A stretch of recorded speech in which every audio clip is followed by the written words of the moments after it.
أعوذ بالله من الشيطان الرجيم بسم الله الرحمن الرحيم ‘yan uwa masoya annabi Muhammad sallallahu alaihi wasallam barkamu da saduwa a wannan majalisi namu da muke zama a lokaci zuwa lokaci muke tunatar da kanmu abin da ba mu manta ba ba don komai ba shugaban halitta annabi Muhammad sallallahu alaihi wasallam yana cewa ballighu anni walau bi aya isar da saƙona ko da a ce wato aya ɗaya ne. Muna godewa abinda wato ya zannar da mu a wannan majalisi namu abu ɗaya ne zuwa biyu. Na farko kuwa shine wato ƙadiyar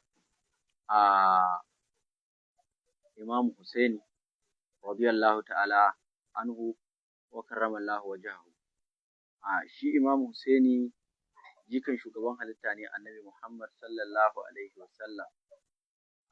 Sannan kuma ɗa ne da Sayyida Fadima ‘yar annabi Muhammadu sallallahu alaihi wasallam. Kuma ɗa ne ga Sayyidina Aliyu zakin Allah. To, da yawa mutane sun ruɗu sun gigita akan abubuwan da ya faru ko mu ce abubuwan da suka yi ta faruwa a tsakanin ‘yan uwa musamman a al'amarin wannan ƙadiya ta Imam Hussaini. Waƴansu sun yi amfani da damarsu ko in ce sun yi amfani da lamarinsu na ƙungiyoyi ko rarrabe-rarrabe da kayuwa da sauransu. Wannan lamari ba lamari ne na rarrabe-raben kayuwa ba, ba shi ba ne kwata-kwata. Wannan lamari ba na ƙungiya ɗaya ba ne.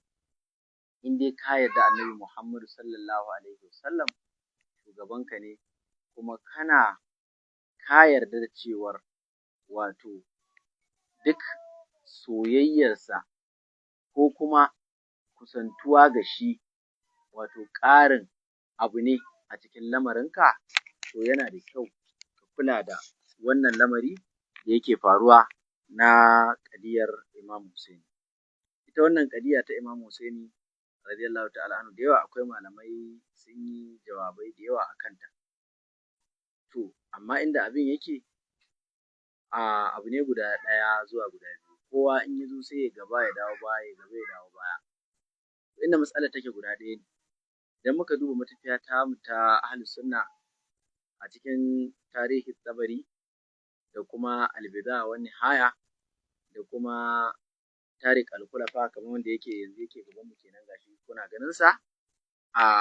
Waƴannan littattafai iya su kaɗai sun isa mu bambance mu iya fitar da waƴansu wato sakamakwai, ba sakamako ba sakamakoki da yawa. Abin da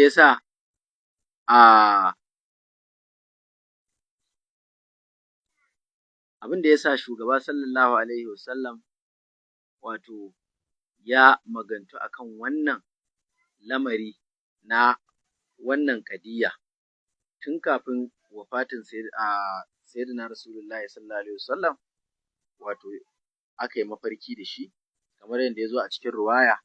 Shi wannan Yazidu ya yi magana an gan shi Sayyida Ummu Salama Ummul Mu'minuna kenan ta yi mafarki sai ta ga wato shugaba sallallahu alaihi wasallam a cikin mafarkinta.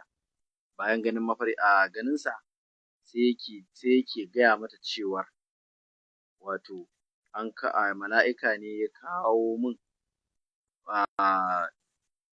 jini na Hussaini. Wannan sai ya sa tun anan sai aka san ya kawo mata take cewa mala'ika Jibril ne ya kawo min ƙasar gurin da za a kashe Sayyidina Hussaini. Tun anan sai aka gane cewar Sayyidina Hussaini shahada zai yi, kashe shi za a yi da sauransu. A taƙaicen taƙaitawa dai Sayyidina Hussaini shi Sayyidina wato Hussaini ya sami abin da ne tun daga wato wannan Mu'awiya. Shi Mu'awiya lokacin yana mulki da gwamnoninsa to sai ya tuttura ga gwamnoninsa sai ya tura ma saƙo akan cewar yana so zai kalifantar da ɗansa a matsayin khalifa. idan ya tura ma zai kalifantar da ɗansa a matsayin khalifa, wayansu sai su yarda, wayansu kuma sun riga sun san abin da yake tafiya game da shi, wanda bayan faruwar abin da ya faru, akwai makusancinsa shine wato Anna Abdullahi bin Hanzalata da kuma Ibnu Kasir. Wato shi wannan Abdullahi dan Hanzalata kala yana cewa wallahu ma karajina ala Yazid hatta khaffana an yarmi bil hijarati min as-sama'i. Yace wallahi sai da zamto muna jin tsoron fita tare da Yazid.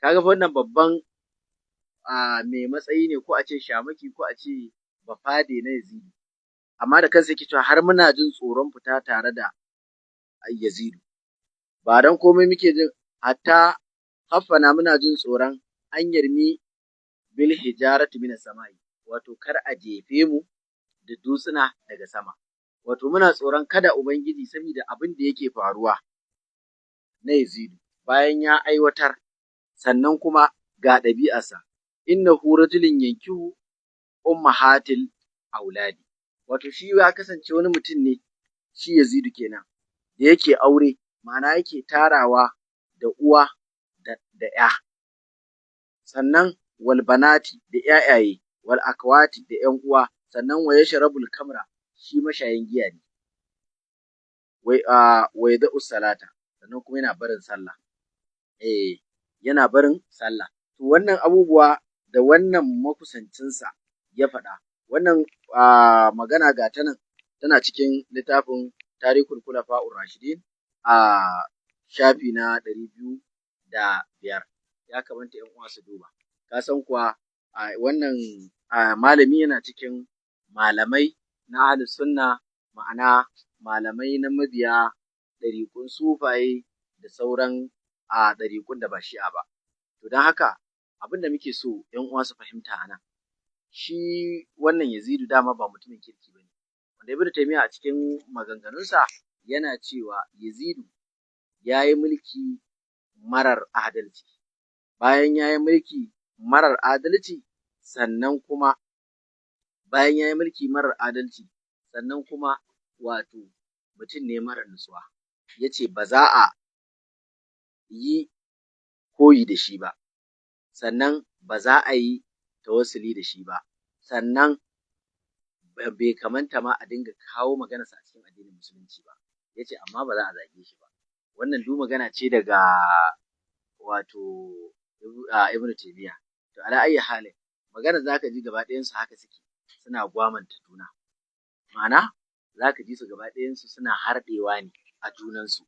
Harɗewar ko da suke yi ga su nan. Bayan wannan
Sayyidina Hassan da Sayyidina Husaini shugaba zai ce su ne shugabanni na gidan aljanna. To ashe kaga mumine ne. To idan mumine ne, Qur'ani ya ce man qatala mu'minan muta'ammidan, wanda ya kashe mumi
yawa ita aljanna ta mumine ce.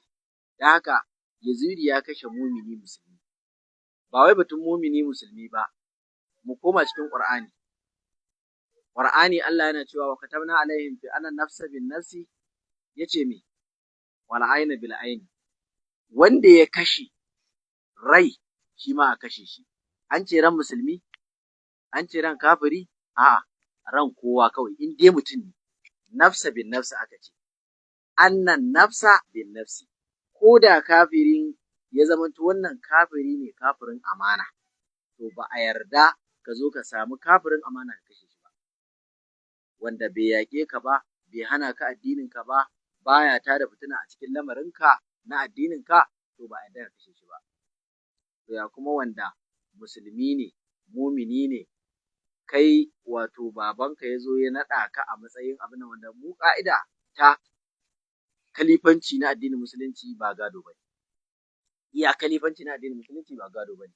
Tun daga tarihin da kuma har zuwa yanzu da muke kai, kowa ya san kalifanci ba gado ba ne. Shugaba shi ne shugaban duniya da lahira gaba ɗaya, sayyidul khalqi ajma'in.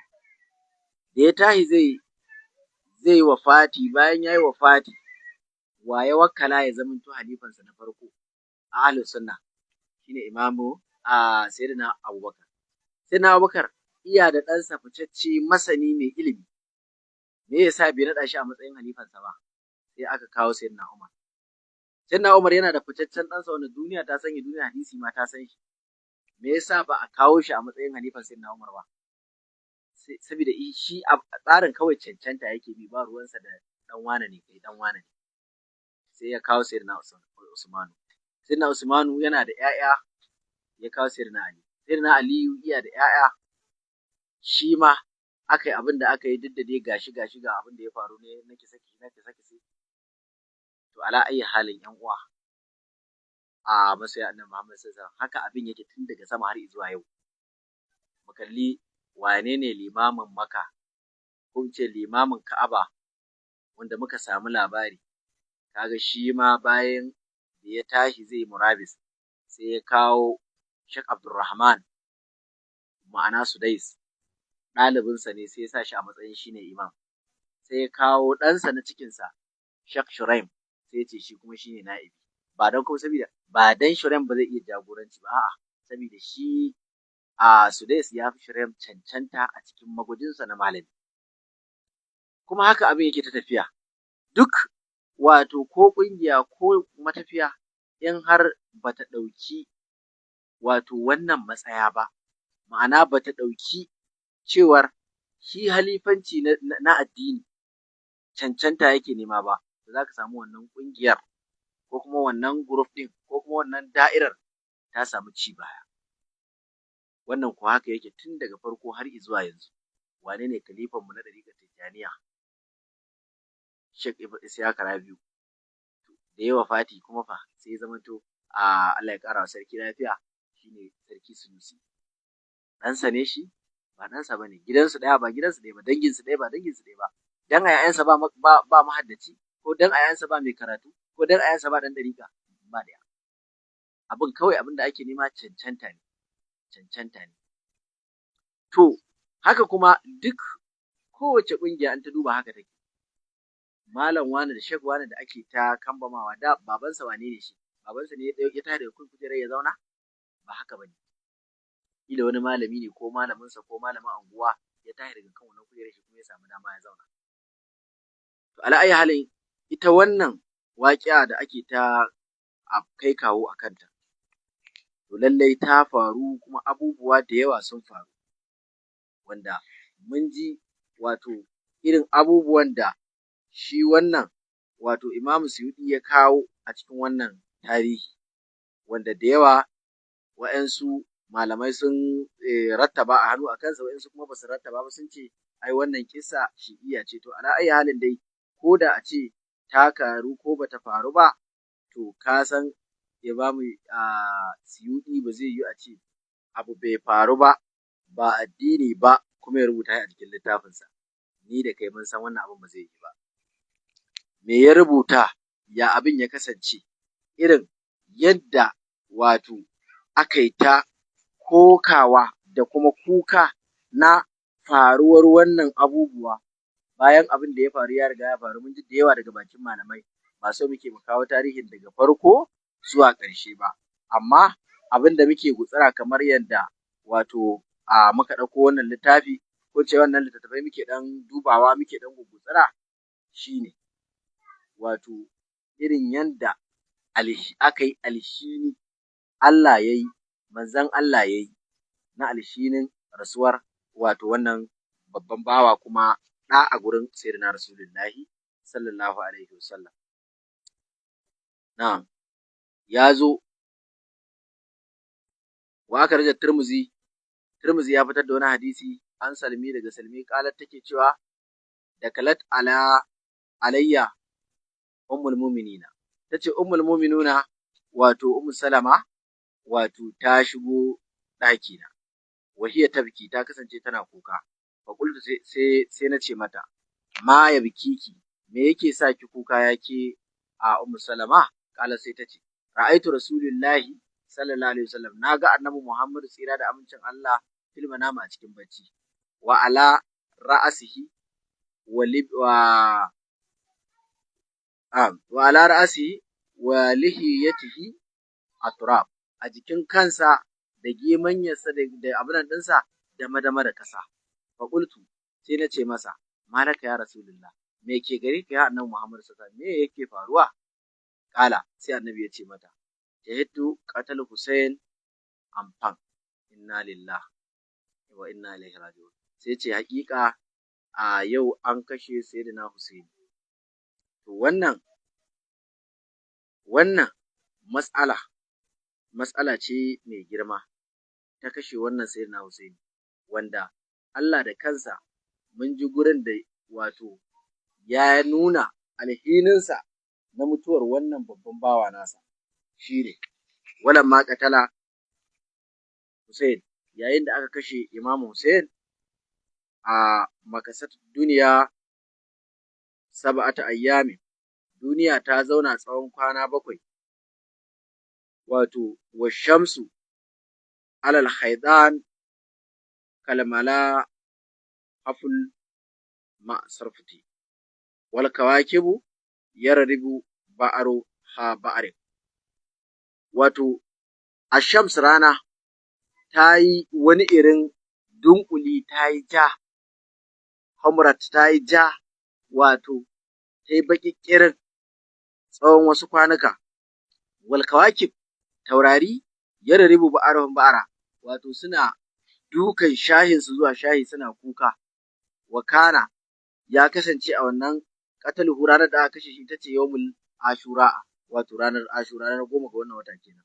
Wa kisfu shams, an samu kisfewar rana zalikal yau a wannan rana wa ahmarat ta yi ja wa ahmarat wato afaqas sama'i sauran sama kuma komai yayi ja sitta ashhurin sai da aka samu wata shida sittata ashhurin sai da aka samu wata shida ba da qatalhu bayan kisansa summa la yazalatul humru wato wannan aja bai gushe ba tarafiha muna ganin sa ba'ar zalika bayan haka walam takun wato kila innahu lam aka ce innahu lam yaqlab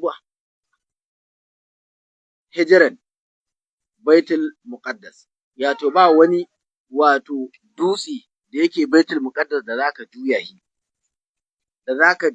shi da zaka fuskanci shi ka juya shi yawma izin a wannan rana illa wajadta sai ka samu ta tahu a ƙarƙashin sa dammun wato abido jini yana gudana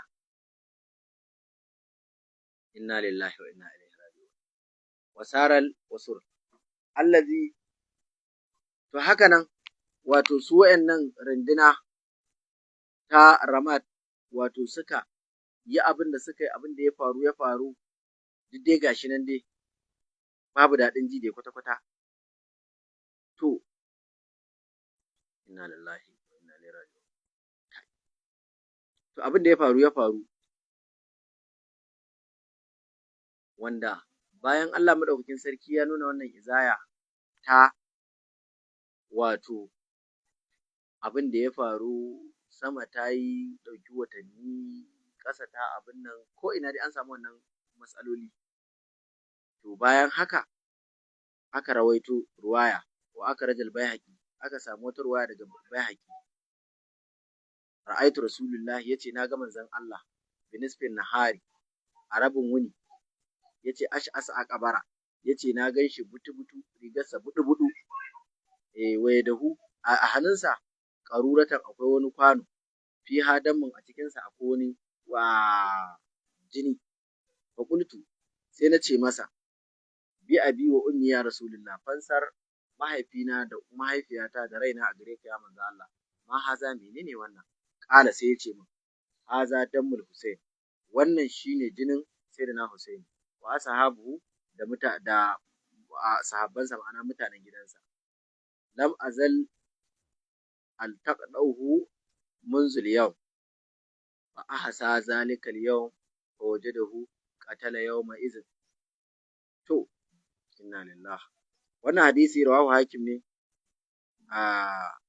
kuma wasahahu ala shadaraful muslim wa aqarahu zahabi to mun ji dai wannan hadisi da kuma abin da wato Baihaqi ya faɗa akan wannan abu ba kuma iya nan ba wa akraja Abu Na'im an rawaito wani ba daga Abu Na'im fid dalail a cikin dai wannan wato dalailin nasa an ummu salama daga ummu salama qalat tace sami'tul jinna mun ji aljanu tabki suna kuka ala Hussein watanhu alaihi suna kuka wato ga wannan kashe da aka yi na Husaini sannan kuma suna abubuwa ga Husaini inna lillahi wa inna ilaihi raji'un inna lillahi wa inna ilaihi raji'un to wannan kenan sannan a ƙarshe abin da zamu ɗauka tunda shi da ita ma magana akan sayyidina Husaini mutakar kana da imani ko dan wace kungiya ce kai addinin musulunci mutakar kana da imani sai ka ji zuciyarka ta yi raurawa sai ka ji zuciyarka ta damu in kuwa babu imani a zuciyarka to ba za ka ji komai ba akwai hadisi da yake tabbatar da haka duk mutumin da aka karanta kissa ta sayyidina Husaini bai ji komai a ransa ba to baya da imani hadisin ko da yake tabbatarwa ne hadisi ne sahihi da aka karbo shi daga sayyidina Rasulullahi sallallahu alaihi wasallam sayyidina Rasulullahi yana cewa man akafa ahlul madinati akafahu Allah wanda wato ya tsorata wato mutanen Madina, to lallai Ubangiji zai firgita shi. Wa alaihi la'anatullahi, kuma duk mutumin da ya tsorata mutanen Madina ya zama to ‘yan Madina suna jin tsoronsa, to Allah ya tsine masa.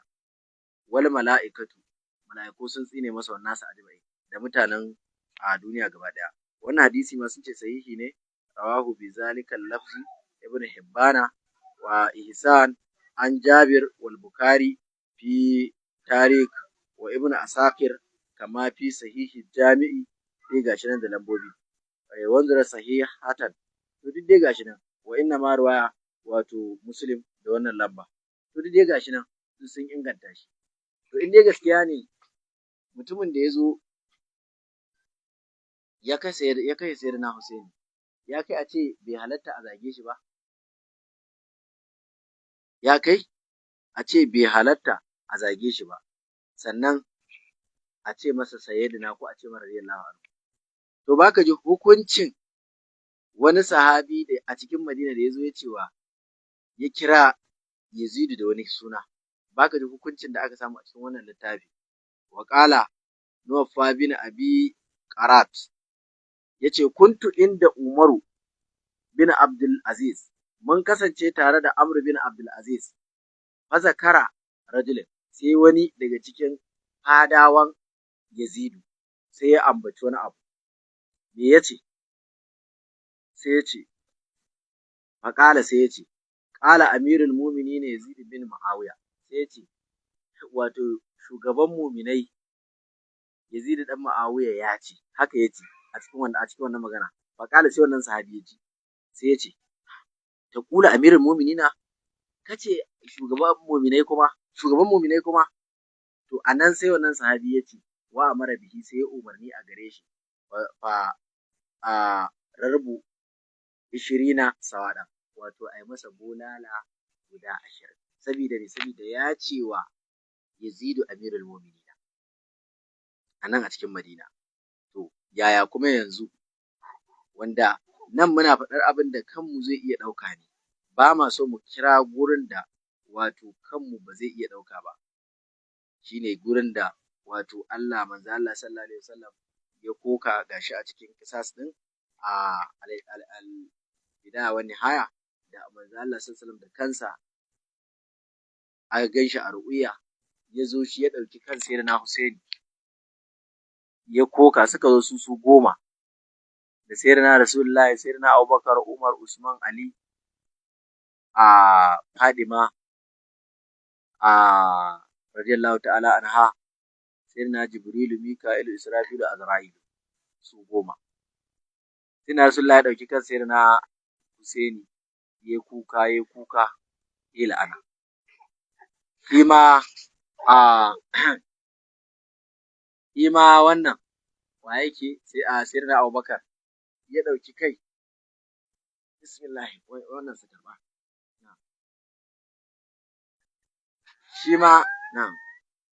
Shi ma sayyidina Abubakar ya ɗauka ya kuka ya la'ana.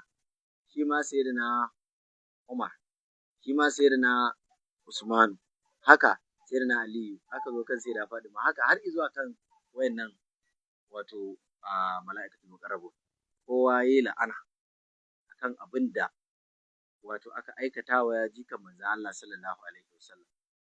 To shikenan, bayan faruwar wannan abu shikenan, me zai faru?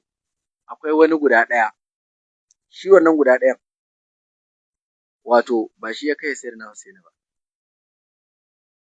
ba da shi aka hada baki aka kashe ba. Kaji biyu? Ba shi yasa aka kashe ba da shi aka je ba shi ya dauko kan ya kawo ba. Ba shi ne ya dauki kan ya je ya soke ba. Shi a mataki na 6 yake. Shi matakin da yake wato ba kuma an sa shi gadin kan jikan Annabi Muhammad sallallahu alaihi wasallam yana so ba. An sa shi gadin kan jikan Annabi Muhammad sallallahu alaihi wasallam ne baya so. Baka ji abin da yake faruwa. To da haka ta faru, inna lillahi wa inna ilaihi raji'un. Da shugaba ya bayyana suka zo su 10 nan suka yi abin da suka yi addu'o'i na la'ana akan waɗanda suka kashe Sayyidina Husaini. Baka ji me yake faruwa. Sai suka wayo sai ce ya Rasulullah. Daman da daddare ne ga ru'uya ya gansu zahiri domin shi kuka yake na abin da ya faru ga ahalin manzo Allah. Sai ke ce ya Rasulullah wallahi ba na so ne dole aka zo aka sani gadon wannan kan na Sayyidina Husaini. To da haka ta faru sai kuka. Ya kuka sai Annabi Muhammad ya ce ai kai la'anar Ubangiji ta sauka a kanka da kai da ahalinka har yanzu an dawo duniya. Dukkanmu nan ‘yan zamani ne. Akwai wata fitacciyar mawaƙiya ana cire ta Nancy Ajram. Duk matashi mai bibiyar Larabci ba wanda bai santa ba. Wanda in koda baka santa ba in dai har kana sauraron kasidun Larabawa, ma'ana waƙoƙin Larabawa zaka ji ta. Tana wata kasida tana cewa ya taftaf ya dakul kaza madalla. To wannan ta kasance duk abin da za ta yi tana sa Larabci. Tana sa Allah, tana sa manzon Allah a dukkanin waƙoƙinta. Kuma ba ta sallah. Sai ka ce me yasa ba kya sallah? Sai ita wannan sai ta ce ita tana cikin ahalin mutumin da shugaba ya ce musu ba za su daga kansa har zuwa tahin duniya ahalinsu ba za a gafarta musu ba.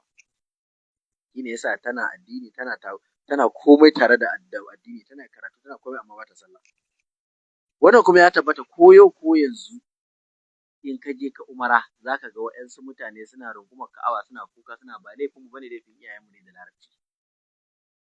To waɗannan mutanen waɗancan ahalin wancan mutum. To don haka wannan duk ba wani abu ne koyayye ko sakayye ba, to zagaye-zagayen da mutane suka yi a kai guda ɗaya ne. Da aka kama wai jika manzo Allah sallallahu alaihi wasallam sai a tsaya ana wani kauce-kauce, ana wani zagaye-zagaye, ana wani wato malamanmu na ahli sunna su kansu duk sun kawo maganganu, amma a cikin maganganun akwai gaskiya akwai sabaninta. Saurara ka ji. Iya wannan su ne karatun kawai guda uku nan. Na farko an ce Yazidu ba mutumin kirki ba ne, mashayin giya ne, mai bin mata. Ka ji magana guda ɗaya? Na biyu an ce ya yi mulki marar adalci, sannan ba a yarda a zage shi ba. Kuma an ce ba in ji malaman ahli sunna kenan, an ce ba a yarda a zage shi ba, sannan kuma ba a yarda a yabe shi ba, ba a yarda a yi koyi da ɗabi'unsa ba. Muhammadu Rasulullah, kai ka ji wata magana gaba da baya. Ba a yarda a zage ba, sannan kuma ba a yarda a yi koyi da shi ba, ba a yarda a yi kuma a ambace shi ba ko kuma a yabe shi ba.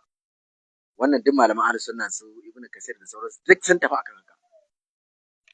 Kuma baka ji sai kuma aka ce ha ilahun da aka kashe Imam Hussein ya nuna bai ji daɗi ba. To bai ji daɗi ba. Amma kuma duk littattafanmu sun tabbatar da cewar bai ɗauki action ba. Ma'ana bai ɗauki mataki ba. Bai ɗauki mataki ko guda ɗaya ba.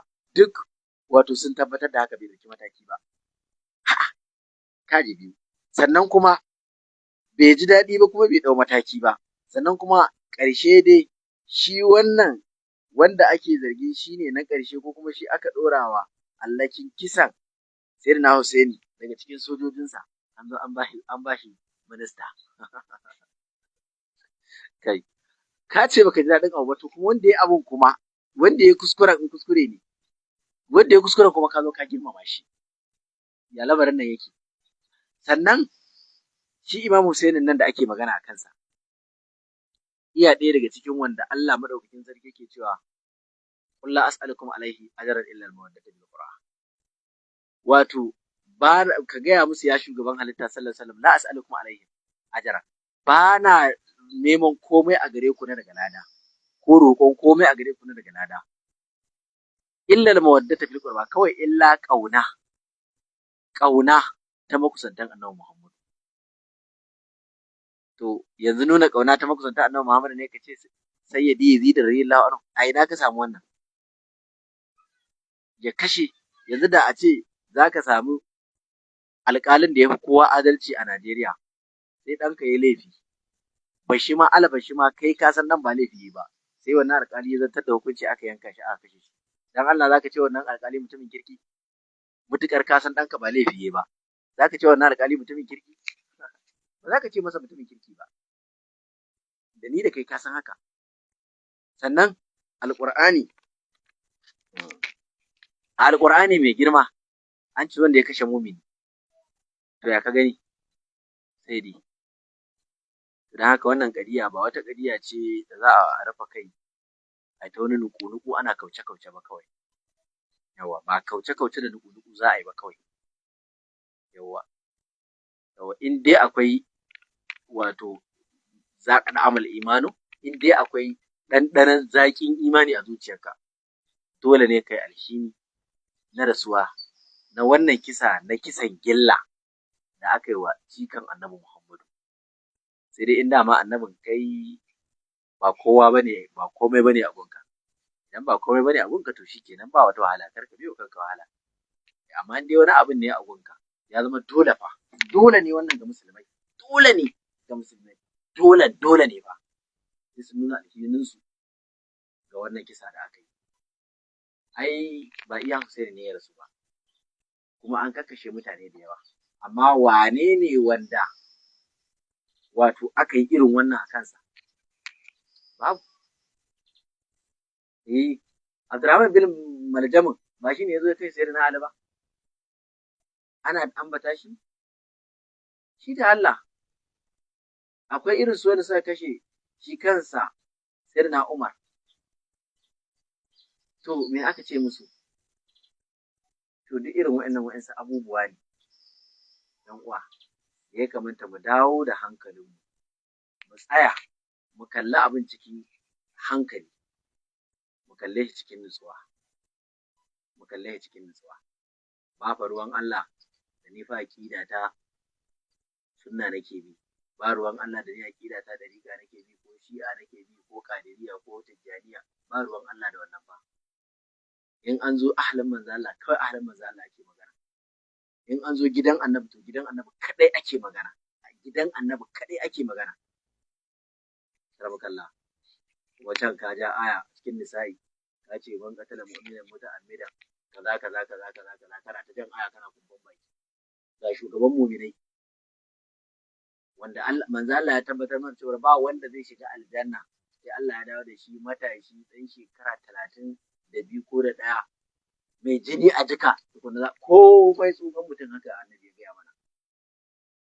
Su kuma su ne wato imamu shababu ahlul janna, su wa gabanin matasan gidan aljanna. To ya mu wani tsohon gidan aljanna, sai dai zama tsoho a duniya amma ba a aljanna ba. Aljanna ba tsoho, karabu gallahu, babu tsoho aljanna kawai.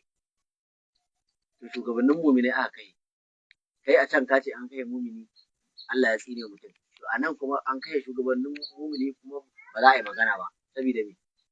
Saboda ai dan kungiyar ka ne ko wanda kake biyo kariya ne ko kuma wanda baka so ne yazo ya ce kai alhini. To ba dan shi'a, bayan shi'a ne suka samu alhini ba ko muna yi ne dan shi'a ba, mu ba yan shi'a bane. Mu yan dariƙar Maulan mu Shehu Tijjani ne, yan dariƙar Maulan mu Shehu Ibrahim ne radiyallahu ta'ala, yan fara Maulan mu Shehu Ibrahim ne radiyallahu ta'ala. Wanda Maulan mu Shehu Ibrahim da yazo ya kalli abin da ya faru da kansa, da ya tawassuli da wannan abu, ya kuka, ya jimami na abin da ya faru da ahalin annabi Muhammad sallallahu alaihi wasallam a wannan guri na Karbala. A gani? To don haka ‘yan uwa, lallai Allah ya sa mu dace, Allah kuma ya kiyaye. Baitukan da Maulan mu Shehu Ibrahim radiyallahu ta'ala anhu ya kawo, za mu kawo guda 2 daga cikinsu, da dai su ne mafi shahara a cikin wayannan abubuwa. Baiti na farko shine wanda Maulan Shehu Ibrahim ke cewa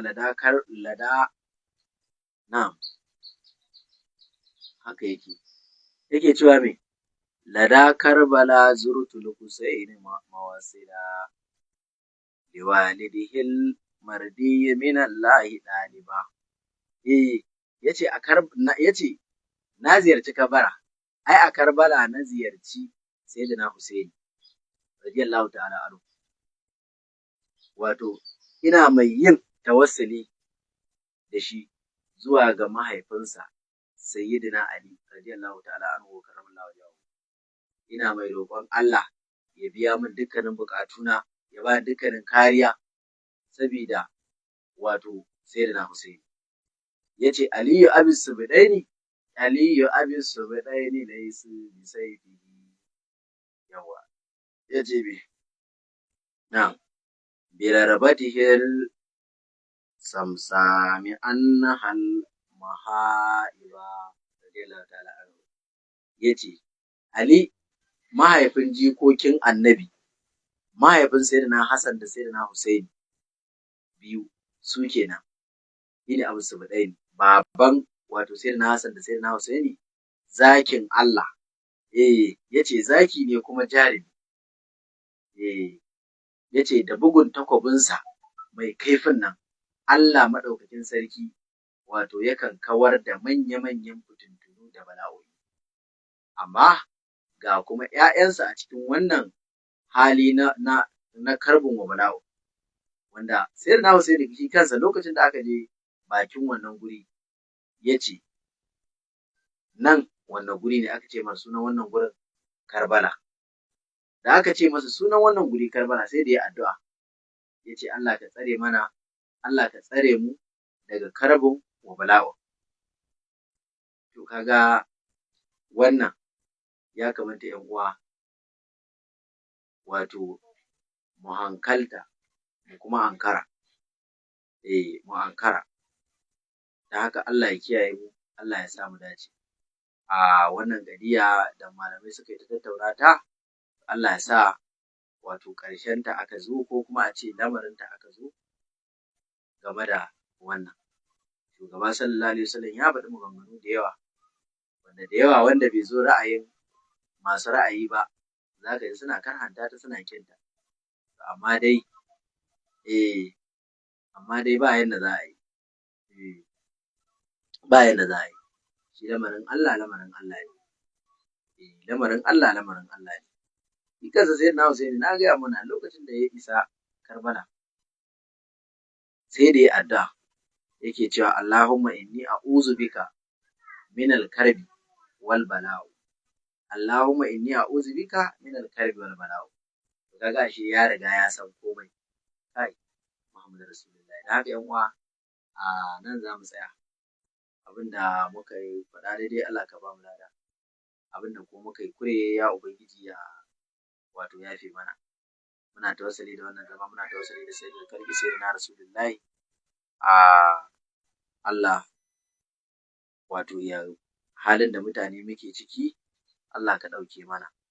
Allah ka ɗauke mana. Allah ka ɗauke mana. Allah ka bar mu da sayyidina Rasulullahi. Allah wannan rashin ruwa da ake fama da shi a birane da ƙauyuka, Allah ka kawo mana ƙarshensa. Kamar yadda yanzu muka ɗan dudduba waɗannan littattafai irin su a tarihin ɗabari da kuma albidaya wa nihaya na Ibn Qayyim da kuma tarik al-Khulafa kamar yadda ake ganin su yanzu a gaban mu, shine na Imam Suyuti kenan radiyallahu anhu. To insha Allah nan muka kawo ƙarshe na wannan zama da za mu yi don warewa mutane kai, ba tarihi muka yi ba. Saboda tarihi za a yi yana da tsayi. Kawai don mu warwarwa da mutane kai na menene halin da ake ciki na wannan ƙadiyya. Shi ne yasa muka abin nan.